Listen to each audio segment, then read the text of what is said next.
Hi, I'm Warren Whitlock for Twitter Handbook here with Robert Scoble. Hi, Robert. Yeah. Hey, what's up? Hey, I understand you use Twitter a little bit. A little bit. Yeah. And friend feed and all these fun tools, on my iPhone. Great. And I thank you for writing the forward to the Twitter Handbook, but I got a question. Writing at 140 characters at a time now is a little tough. Yeah, I know. It's going to take us a little while to get that in there.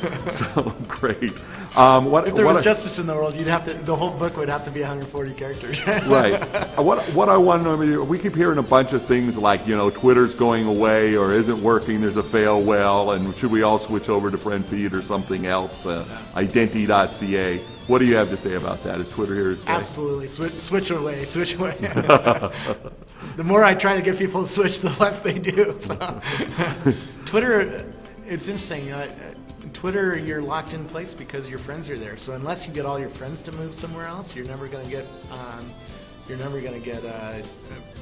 something else to be as successful a brand as Twitter is. And we see that, right? Twitter's down over the last 2 months. It's been down a lot.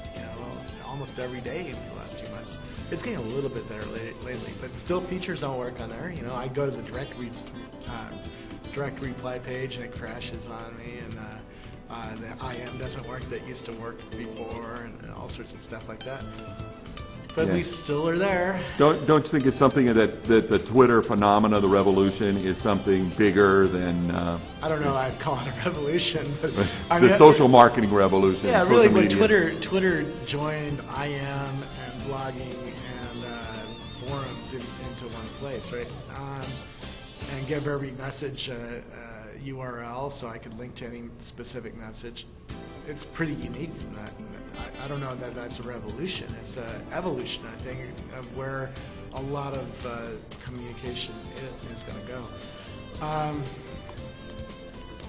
Where were we going?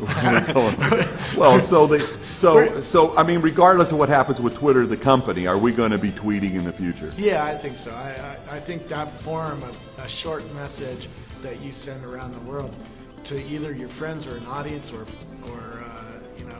to a web service, right? Because I can not just communicate human to human with Twitter, right? I can communicate machine to machine, and that's a pretty unique way of looking at the world. But if you're watching Twitter Vision, for instance, that's not owned by Twitter, and yet they're using the API to grab messages out of the Twitter bucket and display them on Google Maps, right? And that's we're not going to stop doing that kind of thing anytime soon.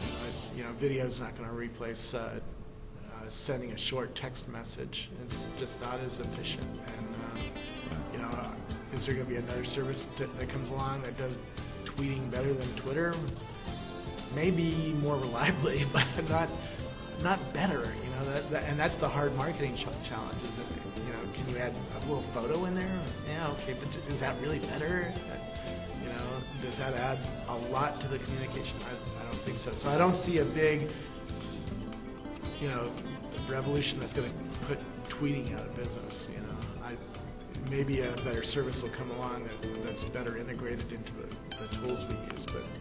And we're still going to be doing it no matter what. And what do we say to those people that come along? Because I know we're just the minority of the population. Somebody says, "Hey, what about this?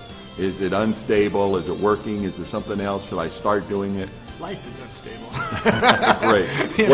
What advice do you have? We don't get out of this alive. So. Other than reading my book, what advice do you have for somebody that says, should I bother doing any of this? I think, if you have something to communicate with other people, you should think about it. Because it's a unique way to communicate with other people around the world. And it's certainly an interesting way to have a conversation that you can't have by watching CNN or sending an email to somebody. An email doesn't have a URL, so I can't link into an email.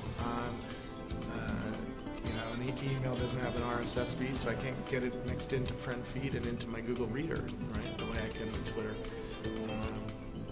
And an email isn't an API that a service like Twitter Vision can use or Twirl can use to display these messages in a different way in a different place.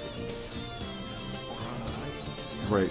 And I got one more question now. Yeah. I know you have, more followers than God. More following, and you're doing all this and spend a lot of time. I think the Catholic Church has more followers than I do. How do you? The Pope will still. Well, I was just trying to get you on one of the old Lenin thing. I'm more popular than Christ, but okay. No, So I think if the Pope was I'm not going to get you to make a goof like that. So, but no, you have a whole bunch of followers. I know it must take a whole lot of time.